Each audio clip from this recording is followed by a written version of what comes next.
Most people walk through life as if wearing blindfolds, stumbling through conversations and relationships without truly seeing what stands before them. They hear words but miss the tremor in the voice. They see smiles but ignore the tension in the shoulders. They accept surface presentations while the deeper truths remain hidden in plain sight. But the Stoic walks differently through this world. With eyes wide open and mind undisturbed, the Stoic sees not just what people choose to reveal, but what they cannot help but show. This is not the art of manipulation or deception, but the ancient wisdom of discernment. It is the ability to read the human condition with the same clarity that Marcus Aurelius read the nature of the universe itself.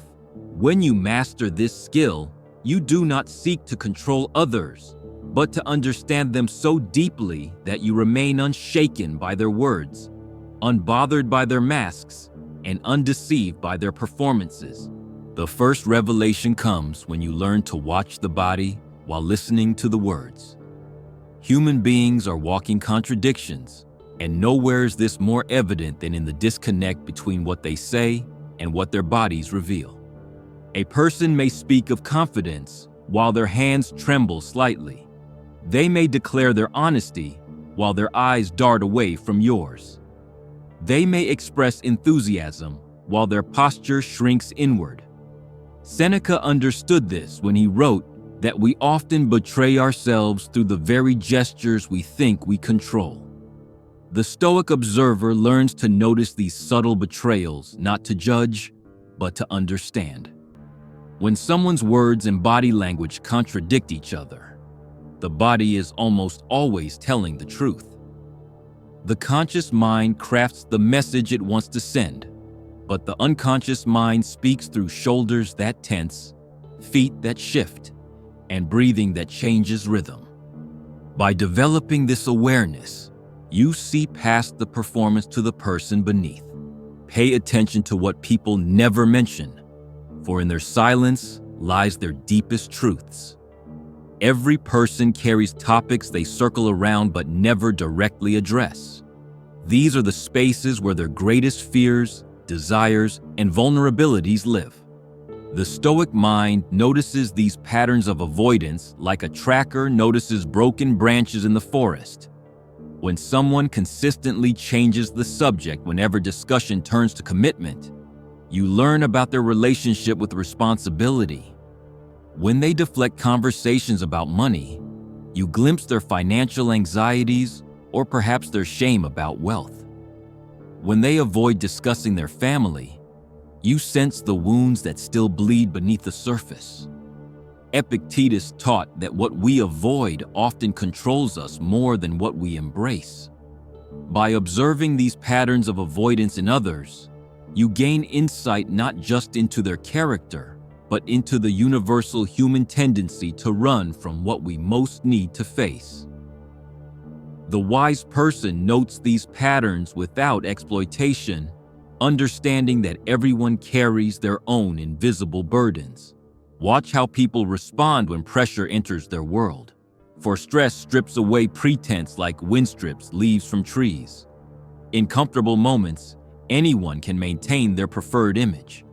But when deadlines loom, when criticism arrives, when plans fall apart, the mask slips and you see the person underneath.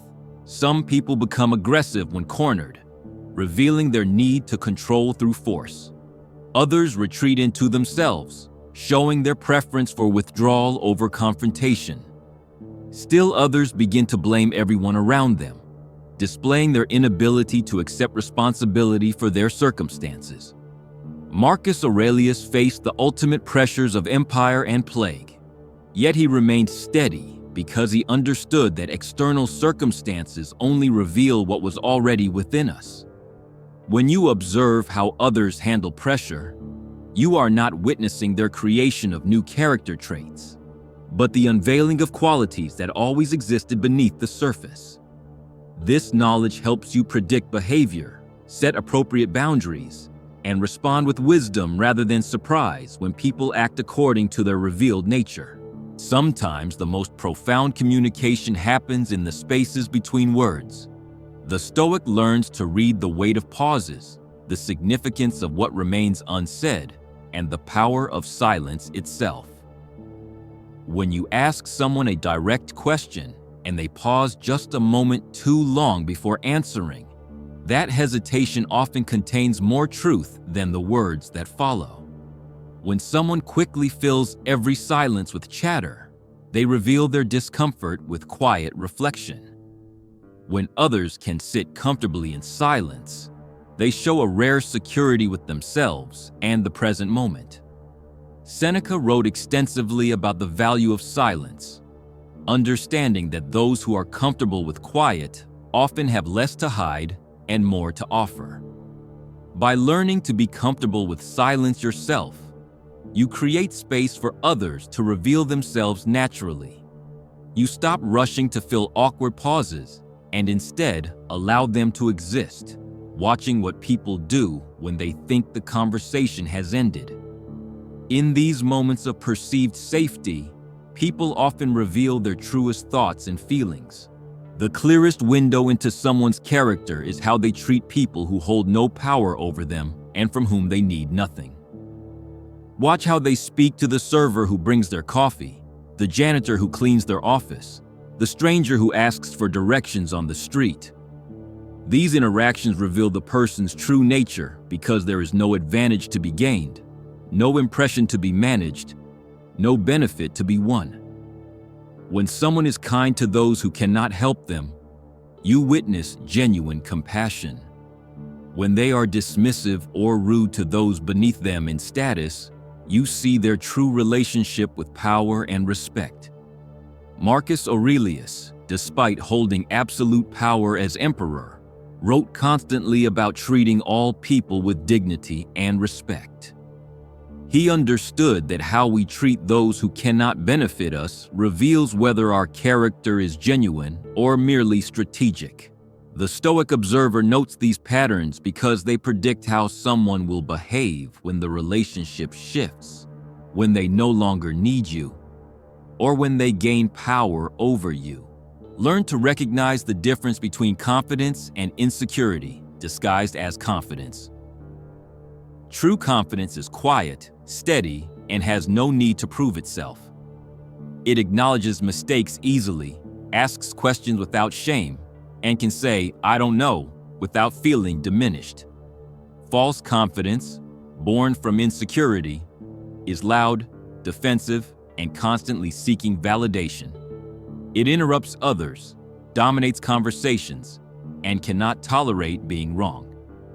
The person with genuine confidence will admit their limitations and learn from others, while the insecure person will argue even when they know they are wrong, simply to maintain their facade.